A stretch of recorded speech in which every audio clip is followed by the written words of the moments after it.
राधा कृष्ण चरण कमलेभ्यो नमः। श्री राधा चरितामृतम भाग 100। श्री राधा रानी का यह विलक्षण रूप। जय राधा राधा जय राधा जय श्री राधा। जय कृष्णा कृष्णा जय कृष्णा जय श्री कृष्ण। महर्षि शांडिल्य कहते हैं, हे वज्रनाभ, श्री उद्धव जी भगवान श्री कृष्ण को बता रहे हैं कि भक्ति के आचार्य हैं श्री राधा रानी, प्रेम का साकार रूप है श्री राधा रानी। यह बात मुझे पता थी। हे गोविंद, आपने मुझे जब वृंदावन भेजा था तब बिलख उठे थे। पहली बार मैंने आपके नयन भींगे हुए देखे, आपकी हिलकियां फूट पड़ी थीं। मैं आपका संदेश वाहक बना, वृंदावन में चला तो गया, पर मैंने वहां की स्थिति जब देखी, उद्धव वृंदावन की बातें विस्तार से बता रहे थे श्री कृष्ण को। हे वज्रनाभ, 6 महीने तक रहे थे उद्धव वृंदावन में। फिर 6 महीने की बातें कितनी होंगी, फिर उद्धव सारी बातें एक ही दिन में बता भी नहीं सकते थे, क्या पता परिणाम क्या हो। इसलिए वज्रनाभ एक एक दिन करके उद्धव जी बताते रहे अपने गोविंद को वृंदावन के बारे में। और महर्षि शांडिल्य ने वज्रनाभ को स्पष्ट किया, हे वत्स, ज्ञान योग, कर्म योग और भक्ति योग, ये 3 योग हैं। इनको जो अच्छे से समझ लेता है बस वह मुक्त हो गया। ये कहकर मेरे गुरु बृहस्पति देव मुझे शिक्षा देते थे। तब मैं ये अच्छे से समझ रहा था कि पूर्णता तभी होगी जब इन तीनों योगों का समन्वय होगा। वृंदावन में मेरी दृष्टि बदली। जो सच्चा प्रेमी होगा उसमें ज्ञान और कर्म भी होंगे। उद्धव ने कहा, हे गोविंद, इस रहस्य को मैंने वृंदावन में ही जाना। श्री राधा रानी प्रेम पूर्ण है, पूर्ण प्रेम, विशुद्ध प्रेम। और पर जहाँ प्रेम है वहाँ ज्ञान भी है। प्रेमी ही सच्चा ज्ञानी है, क्योंकि उसकी समझ में बात आ गई है कि मेरे प्रियतम के सिवा सब मिथ्या है, और जो दिखाई भी दे रहा है वो सब मेरा प्रिय ही है। उसी की लीला चल रही है, वही है। ये ज्ञान सच्चे प्रेमी में सहज प्रकट हो जाता है। इसलिए ज्ञान सच्चे प्रेम की ऊंचाई में सुत है। कुछ संकोच हुआ उद्धव को, क्योंकि बोलते बोलते प्रेम का उपदेश ही करने लगे थे। वो भी श्री कृष्ण को बोले, उद्धव, मुझे अच्छा लग रहा है तुम्हारा बोलना। उद्धव के चेहरे को छुआ श्री कृष्ण ने। संकोच मत करो भाई, बोलो, बताओ, तुम कुछ कह रहे थे मेरी श्री राधा के बारे में। बोलो उद्धव, क्या कह रहे थे तुम? प्रेम का रूप तो है ही नहीं, प्रेम का रूप तो है ही मेरी श्री राधा। ज्ञान प्रेम में सहज है, पर तुम कह रहे थे कुछ कर्म की बातें। कर्म योगिनी है मेरी राधा। उद्धव प्रेमी आलसी नहीं होता, वो तो सदैव उत्साहित और दिव्य ऊर्जा से भरा रहता है। बाहर से देखने में भले ही रोता बिलखता हुआ दिखाई दे, पर कमजोर नहीं होता। प्रेमी अपने आप को मिटाकर प्रेम किया करता है, फिर कमजोर कैसे हुआ? श्याम सुंदर ने उद्धव के मुख से सुनना चाहा श्री राधा रानी के इस रूप को भी। तब उद्धव सुनाने लगे थे, मैं आपके कहने से वृंदावन गया था, मजबूरन गया था। आपकी आज्ञा मेरे लिए सब कुछ है, इसलिए गया था। आप बिलख रहे थे, मेरे लिए वो असह्य था, इसलिए गया था। मैं जब वृंदावन गया, संध्या की बेला थी, ग्वालों से मिला। नंद महल मुझे बता दिया था।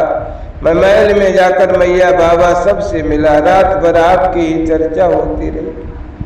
प्रातः सूर्योदय से पूर्व मैं बाहर निकला, तब मैंने जो स्थिति देखी वृंदावन की, वो मुझे विचित्र लगी थी। क्योंकि मैंने गोविंद आपको बिलखते रोते देखा था, पर वृंदावन की स्थिति, वो पहला दिन था वृंदावन में मेरा। रंगोली सब गोपियों ने अपने अपने घरों के बाहर निकाली थी। आंगन को गोबर से लीप रही थी गोपियां, उनकी सुंदर चोटी धरती को छू रही थी। सुहागिन का पूरा श्रृंगार किए हुए गीत गाती हुई कोई आंगन लीप रही हैं, कोई माखन निकाल रही है। ये सब दृश्य मैंने देखा गोविंद, मुझे अजीब लगा। आप इनके लिए रो रहे हो, पर ये लोग अपने अपने आप में खुश हैं। सारे कार्य इनके ही तो हो रहे हैं, रुक तो आप गए हो। मेरे वृंदावन का वो प्रथम दिन था, मुझे ऐसा ही लगा। किंतु मैं जब धीरे धीरे प्रेम तत्व को समझने लगा, श्री राधा रानी की वो सखी ललिता सखी, उन्होंने मेरे ऊपर बड़ी कृपा की। उद्धव कह रहे, एक दिन बरसाने में ब्रह्मांचल पर्वत में हम दोनों बैठे अपनी अपनी चर्चा कर रहे थे। मैंने ये बात कह दी ललिता सखी से कि उधर गोविंद रो रहे हैं, बिलख रहे हैं, और आप लोगों का तो मैंने देखा सब कुछ व्यवस्थित चल रहा है। आंगन भी लीपा जा रहा है, आंगन में रंगोली भी काढ़ी जा रही है, माखन भी निकाला जा रहा है, केस सज्जा भी की जा रहा है। मैं अपनी बात पूरी कर भी नहीं सका था कि ललिता सखी उठ खड़ी हो गई, मैं भी उठ खड़ा हो गया। पूरे ब्रह्मांचल पर्वत की ओर दृष्टि घुमाई थी ललिता ने। उद्धव ये वृंदावन जल जाता कृष्ण के विरह में।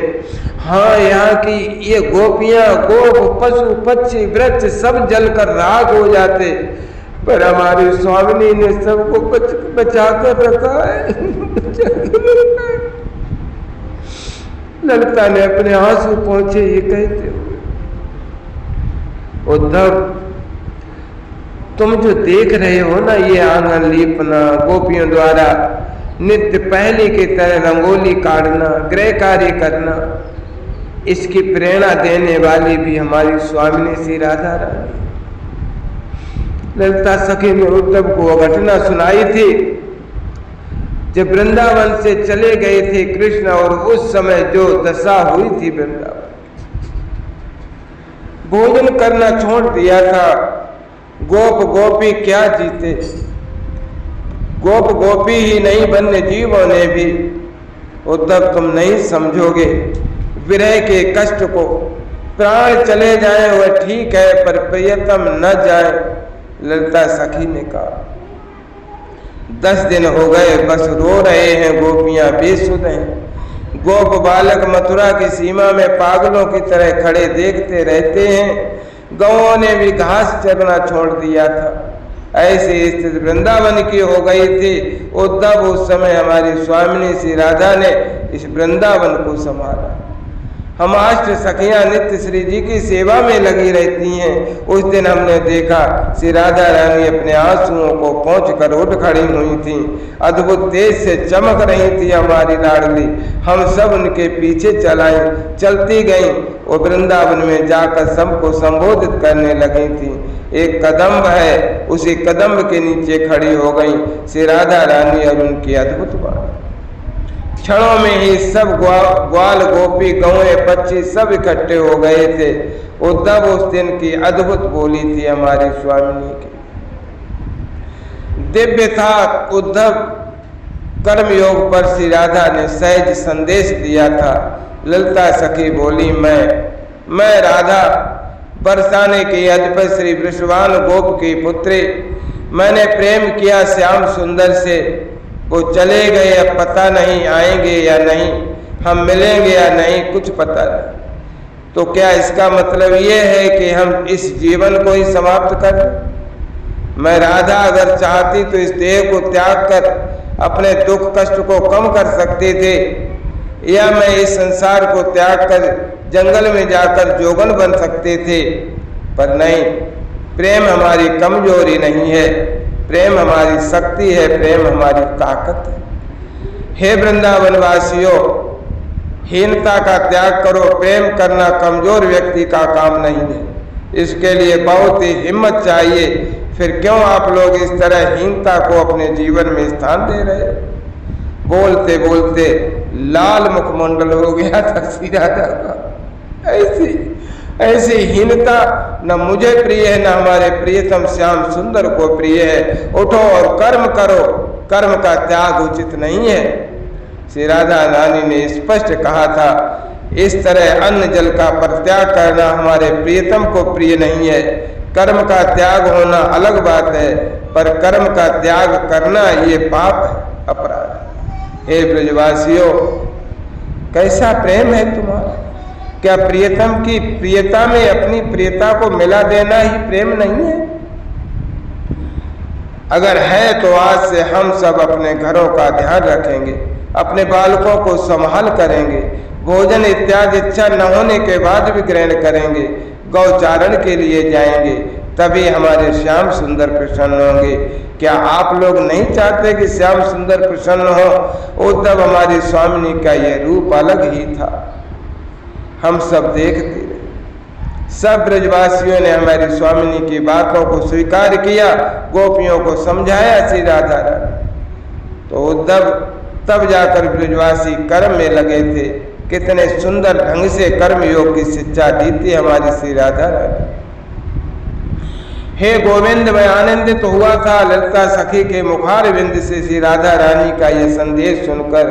उद्धव ने कहा, हे उद्धव, पूर्व में भगवान शिव की शिवा ने वो कार्य नहीं किए। इस सृष्टि में किसी भी महिला ने अपने पुरुष के लिए वो कार्य नहीं किए जो कार्य मेरे लिए मेरी राधा ने किए। मेरी कीर्ति बढ़े, मेरा यश बढ़े, इसके लिए वियोग में विरह में घुट घुट कर बिलखती रही, पर मेरे कर्म में कभी बाधा नहीं बनी श्री राधा। हाँ, कर्म में मेरी बाधा नहीं बनी श्री राधा। उद्धव, हाँ उद्धव, कभी नहीं। वो चाहती तो मुझे रोक सकती थी मथुरा आने से, और अगर एक बार भी रोकती तो इस कृष्ण में ताकत नहीं थी कि रुकता। पर श्री कृष्ण फिर भी राधा भाव में डूब गए थे, राधा भाव में डूब गए। जय राधा जय राधा राधा, जय राधा जय श्री राधा, जय कृष्ण कृष्ण, जय कृष्ण जय श्री कृष्ण।